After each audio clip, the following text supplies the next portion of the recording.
कार्तिक माह के शुक्ल पक्ष की एकादशी तिथि 22 नवंबर को रात 11:03 बजे से शुरू हो रही है। इसका समापन 23 नवंबर की रात 9:01 बजे होगा।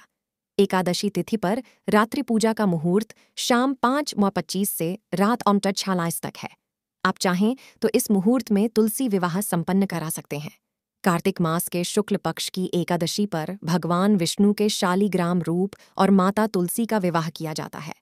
तुलसी पौधा पूर्व जन्म में एक लड़की थी जिसका नाम वृंदा था। राक्षस कुल में जन्मी यह बच्ची बचपन से ही भगवान विष्णु की भक्त थी। जब वह बड़ी हुई तो उनका विवाह राक्षस कुल में ही दानवराज जलंधर से संपन्न हुआ। राक्षस जलंधर समुद्र से उत्पन्न हुआ था। वृंदा बड़ी ही पतिव्रता स्त्री थी, सदा अपने पति की सेवा किया करती थी। एक बार देवताओं और दानवों में युद्ध हुआ। जब जलंधर युद्ध पर जाने लगे तो वृंदा ने कहा, स्वामी, आप युद्ध पर जा रहे हैं। आप जब तक युद्ध में रहेंगे मैं पूजा में बैठकर आपकी जीत के लिए अनुष्ठान करूंगी। जब तक आप नहीं लौट आते मैं अपना संकल्प नहीं छोड़ूंगी। जलंधर तो युद्ध में चला गया और वृंदा व्रत का संकल्प लेकर पूजा में बैठ गई। उसके व्रत के प्रभाव से देवता भी जलंधर को न हरा सके। सारे देवता जब हारने लगे तो विष्णु जी के पास पहुंचे और सभी ने भगवान से प्रार्थना की। भगवान बोले, वृंदा मेरी परम भक्त है, मैं उससे छल नहीं कर सकता। इस पर देवता बोले कि भगवान दूसरा कोई उपाय हो तो बताएं, लेकिन हमारी मदद जरूर करें। इस पर भगवान विष्णु ने जलंधर का रूप धरा और वृंदा के महल में पहुंच गए। वृंदा ने जैसे ही अपने पति को देखा तो तुरंत पूजा में से उठ गई और उनके चरणों को छू लिया। इधर वृंदा का संकल्प टूटा, उधर युद्ध में देवताओं ने जलंधर को मार दिया और उसका सिर काटकर अलग कर दिया।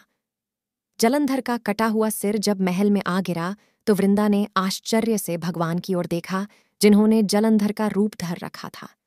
इस पर भगवान विष्णु अपने रूप में आ गए पर कुछ बोल न सके। वृंदा ने कुपित होकर भगवान को श्राप दे दिया कि वे पत्थर के हो जाएं। इसके चलते भगवान तुरंत पत्थर के हो गए। सभी देवताओं में हाहाकार मच गया। देवताओं की प्रार्थना के बाद वृंदा ने अपना श्राप वापस ले लिया। इसके बाद वे अपने पति का सिर लेकर सती हो गईं। उनकी राख से एक पौधा निकला।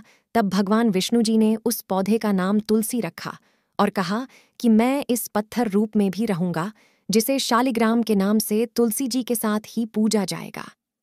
इतना ही नहीं, उन्होंने कहा कि किसी भी शुभ कार्य में बिना तुलसी जी के भोग के पहले कुछ भी स्वीकार नहीं करूंगा। तभी से ही तुलसी जी की पूजा होने लगी। कार्तिक मास में तुलसी जी का विवाह शालिग्राम जी के साथ किया जाता है। देव उठावनी एकादशी के दिन विष्णु भगवान योग निद्रा से जागते हैं और शालिग्राम के रूप में उनका विवाह तुलसी से किया जाता है। धन्यवाद। वीडियो अच्छी लगे लाइक एंड सब्सक्राइब।